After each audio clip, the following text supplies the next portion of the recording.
I never planned to keep my success a secret. But after a decade of watching my family mock my career choices while living in my private penthouse overlooking Central Park, I had grown accustomed to the irony of it all. My name is Olivia Winters, though the business world knows me only as O.W. Blackwood, the reclusive founder and CEO of Blackwood Innovations. To my family, I'm just their disappointing middle child who wastes her time with freelance tech consulting instead of joining the family law firm. The day everything changed started like any other. I was reviewing acquisition reports in my private office on the top floor of Blackwood Tower when my assistant, Michael, rushed in with an unusual expression on his face. "Ms. Winters, you need to see these job applications," he said, placing a tablet in front of me. They just came through HR. I glanced at the screen and nearly choked on my coffee. There, in pristine digital formatting, were the resumes of my sister Diane and my brother James. Both had applied for executive positions at Blackwood Innovations. "There's more," Michael added, scrolling to another document. "Your father's law firm is also pitching their services to our legal department. The meeting is scheduled for next week." I leaned back in my chair, memories flooding back from 10 years ago. I was fresh out of college with a computer science degree, pitching my ideas for revolutionary software architecture to my family over dinner. "Tech startups are a dime a dozen," my father had scoffed, barely looking up from his legal briefs. "Winters and Associates has been a respected law firm for 3 generations. That's real success, not this coding nonsense." Diane, 2 years older and already a junior partner at the firm, had smirked. "Come on, Dad. Let her play with her computers. She can always come work as our IT support when she fails." Only my younger brother James had shown any interest, but even that was condescending. "Maybe you could build us a better website for the firm," he had suggested, as if that was the height of technological achievement. I left that dinner knowing I would never convince them to see my vision. So I stopped trying. Instead, I took my savings, borrowed against my trust fund, and started working in absolute secrecy. The first few years were brutal. I worked out of a tiny apartment, taking legitimate freelance jobs while building my company on the side. Every family gathering became an exercise in restraint as they pitied my struggling career. "Still doing that freelance thing?" became their constant refrain, always tinged with mock concern and real condescension. What they didn't know was that my freelance thing was a cover for building one of the most innovative software companies in the world. Blackwood Innovations revolutionized enterprise architecture, cloud computing, and artificial intelligence. By the 5th year, we were valued at over $2 billion. By the 8th year, we had gone public, and my personal worth exceeded the combined value of every law firm in New York. Through it all, I maintained my cover. I kept my small apartment for family visits. Though I lived in a penthouse, I drove an old Honda to family functions, while my collection of luxury cars sat in a private garage. I endured their pitying looks while donating more to charity each year than their firm made in profit. Now, staring at their job applications, I felt a strange mix of emotions. Part of me wanted to reject them immediately, to let them feel a fraction of the dismissal they had shown me. But another part saw an opportunity for something more satisfying. "Michael," I said finally, "schedule the interviews. But don't conduct them in the executive suite. Use the small conference room on the 15th floor." He raised an eyebrow. "The one we use for junior positions?" "Exactly. And don't tell them anything about meeting with O.W. Blackwood. Let them think they're interviewing with middle management." After Michael left, I opened my laptop and began researching my siblings' recent careers. Diane had left our father's firm 2 years ago after a failed attempt to modernize their practice. James had bounced between several firms, never quite living up to our father's expectations. Now they both wanted to join the tech world they had once mocked. My phone buzzed. A text from Diane. "Hey sis, I just applied to this amazing tech company. Put in a good word if you know anyone there." I smiled at the irony. For 10 years, she had never once asked about my work or shown any interest in tech. Now that she needed something, suddenly my connections mattered. "I'll see what I can do," I replied, knowing that tomorrow would change everything.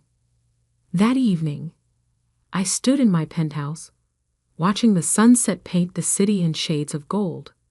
On my desk sat an old photo from my college graduation, the last time my family had shown any real pride in me. Even then, it was tempered with concern about my impractical career choice. My assistant's voice came through the intercom. "Ms. Winters, your siblings' interviews are scheduled for tomorrow at 10 a.m. Your father's law firm pitch is set for 2 p.m. Are you sure about this?" I thought about all the family dinners where I sat quietly while they bragged about their legal victories. All the holidays where they treated me like a cautionary tale. All the times they could have supported me, but chose to judge instead. "Yes, Michael, I'm sure. Tomorrow, the Winters family will finally learn what real success looks like." I picked up the photo, studying my younger self's hopeful expression. Back then, I had wanted so desperately to prove myself to them. Now, I realized that the person I really needed to prove myself to was me.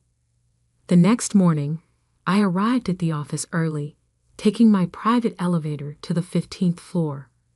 The small conference room had been prepared exactly as I requested. Simple furnishings, no view of the city, nothing to suggest the true power of Blackwood innovations. Through the security feed, I watched my siblings arrive separately in the lobby. Diane wore an expensive suit, her confidence evident in every movement. James looked more nervous, constantly adjusting his tie. They were escorted to the 15th floor, neither of them realizing that their supposedly struggling sister was watching from the executive suite above, about to change their world forever. Through the security monitors, I watched my siblings sit nervously in the small conference room. Diane kept checking her reflection in her compact mirror, while James drummed his fingers on the table. Neither of them had any idea that their lives were about to change completely. "Send in the first interviewer," I instructed Michael through my earpiece. Right on cue, Sarah Chen, my chief technology officer, entered the room. I had chosen her specifically because she was young, female, and brilliant. Everything my siblings had dismissed throughout my career. "Good morning," Sarah said, sitting down with their resumes. "I'm conducting initial interviews for Blackwood Innovations. Let's start with your technical backgrounds." Diane straightened in her chair, adopting the confident pose she perfected in courtrooms. "While I don't have direct tech experience, I've overseen several digital transformation projects at law firms." "Really?" Sarah raised an eyebrow. "Could you elaborate on the technical aspects of those projects?" I watched Diane flounder, trying to mask her lack of knowledge with legal jargon. James wasn't doing much better, his claims of understanding the tech industry falling apart under Sarah's precise questioning. After 20 excruciating minutes, Sarah thanked them and left. My siblings exchanged worried glances, their confidence visibly shaken. "Send in round 2, I instructed. This time, it was Marcus Rodriguez, my head of innovation. He began asking about their views on emerging technologies, cryptocurrency, and artificial intelligence. Their answers were painfully outdated, filled with buzzwords, but lacking any real understanding. Is this a joke? Diane finally snapped, her frustration breaking through. We're here to interview for executive positions, not tech support. Where is OTU Blackwood? We should be meeting with actual decision makers. Marcus kept his expression neutral, though I could see him fighting back a smile. Ms. Winters, I assure you this is standard procedure. However, if you prefer to leave... No. James cut in quickly. We apologize. Please continue. 3 more interviewers followed, each one expertly exposing my siblings' lack of qualifications. By the final round, both Diane and James looked thoroughly defeated. Ms. Winters, Michael's voice came through my earpiece. Your father's team has arrived for the legal services pitch. Perfect timing, I smiled. Have them wait in the main conference room. I'll handle this personally. I took my private elevator down to the 15th floor, smoothing my designer suit and checking my reflection. 10 years of hiding my success had led to this moment. The door to the small conference room opened, and I walked in. The look on my siblings' faces was priceless, confusion, then shock, then dawning horror as they realized what was happening. Olivia? Diane stammered. What are you doing here? We're in the middle of interviews. Actually, I said, taking a seat at the head of the table. You're at the end of your interviews, and they haven't gone well. James leaned forward, his face flushing. What do you mean? How would you know? Because I own this company. I cut him off calmly. I am OTU Blackwood. The silence that followed was deafening. Diane's mouth opened and closed without sound. James gripped the table edge so hard his knuckles turned white. That's impossible, Diane finally managed. You're a freelancer. You work from coffee shops. I laughed, the sound echoing in the small room. No, Diane. That's just what I let you believe. While you were all pitying my career choices, I was building this. I gestured around us. Blackwood Innovations, a Fortune 500 company worth more than every law firm in New York combined. But James was struggling to form words. All these years? Yes, I nodded. All these years, while you mocked my coding nonsense and offered me IT support jobs, I was revolutionizing enterprise software. While you bragged about your legal victories at family dinners, I was closing billion-dollar deals. While you dismissed me as a failure, I became one of the most successful tech entrepreneurs in the world. Diane's face had turned an interesting shade of gray. Why didn't you tell us? Why should I have? When did any of you ever show genuine interest in my work? When did you ever offer support instead of condescension? I pulled out their resumes, laying them on the table. And now here you are, applying for jobs at my company. Not because you're qualified. These interviews have proven you're not. But because you heard Blackwood Innovations was the next big thing. Olivia, please, James started, but I held up my hand. I'm not finished. Right now, our father is waiting upstairs to pitch his firm's legal services. He has no idea he's about to try to sell to his own daughter, the one he said would never amount to anything in tech. I stood up, smoothing my skirt. I have a meeting to attend. Michael will show you out. Oh, and don't bother waiting for callbacks about the jobs. You're not qualified. As I reached the door, Diane called out, her voice shaking. You can't just leave it like this. I turned back, meeting her eyes. Actually, I can. I spent 10 years letting you all believe what you wanted about me. Now you get to live with the truth. And believe me, this is just the beginning. Walking away from that conference room, I felt lighter than I had in years. But my day wasn't over yet. My father was waiting upstairs, about to experience his own moment of revelation. The best part, he had no idea what was coming. The executive conference room of Blackwood Tower offered a stunning view of Manhattan's skyline. My father, Richard Winters, stood at the floor-to-ceiling windows, his back straight and proud as always.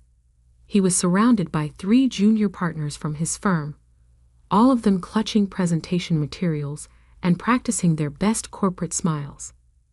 I watched them through the glass wall for a moment, remembering all the times I'd stood in his office as a child, dreaming of making him proud. Now, standing in my own tower, I realized those dreams had changed. I no longer needed his pride. I had my own. "Miss Blackwood is ready for you," Michael announced, opening the door. My father turned, his practiced smile freezing as I walked in. For a moment, confusion crossed his face, then shock, then disbelief.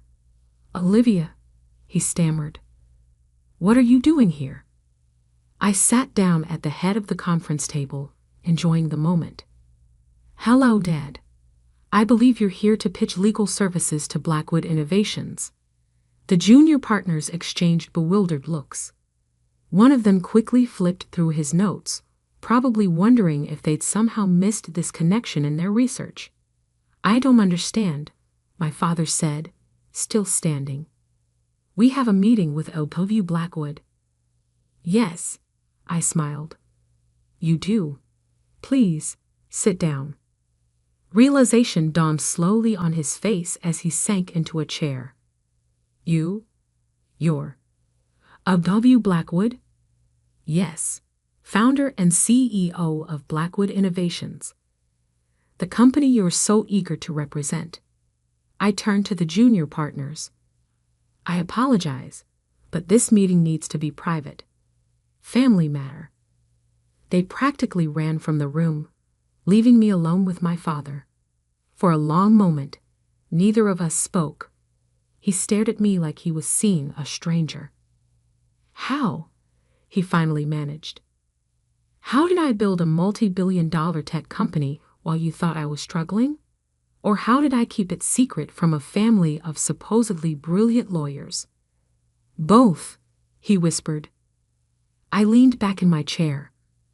"I built it the same way I tried to tell you I would, 10 years ago at that dinner.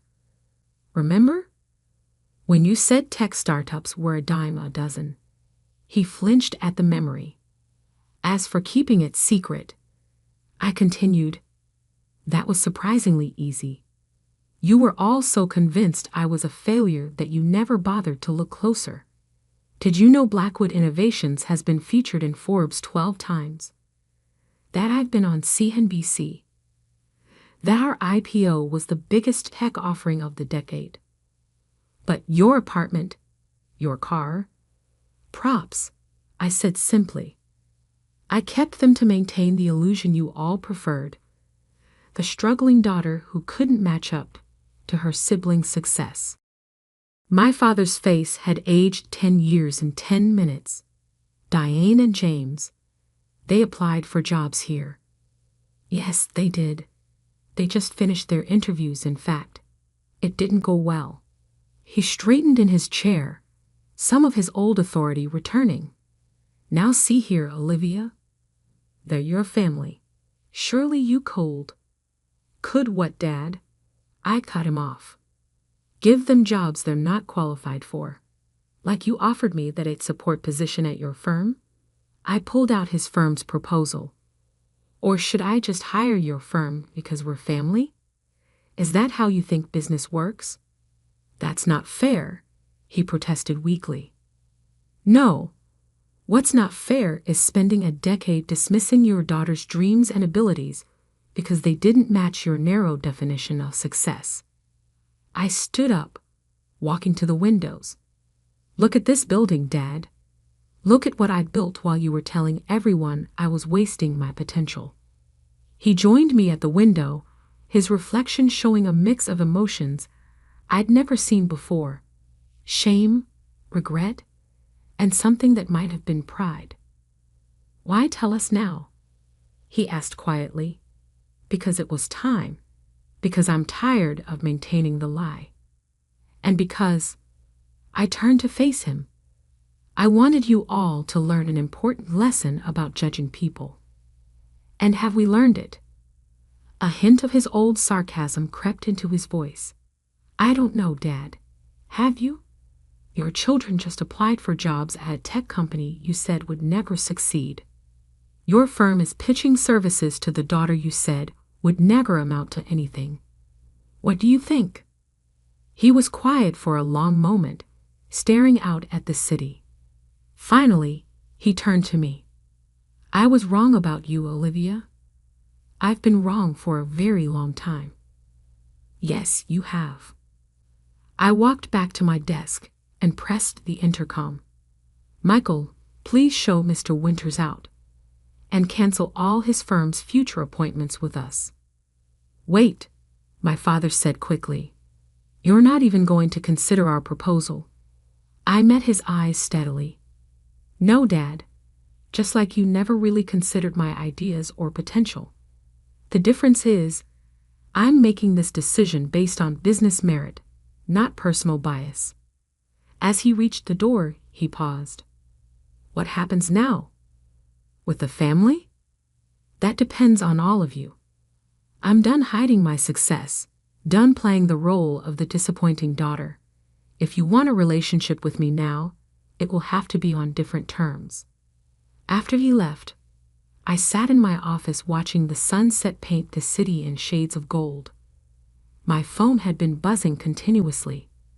Messages from my mother, my siblings, even distant relatives who had somehow already heard the news. I opened one from Diane. "I'm so sorry. For everything. Can we talk?" Then one from James. "I understand now why you kept it secret. I wouldn't have trusted us either."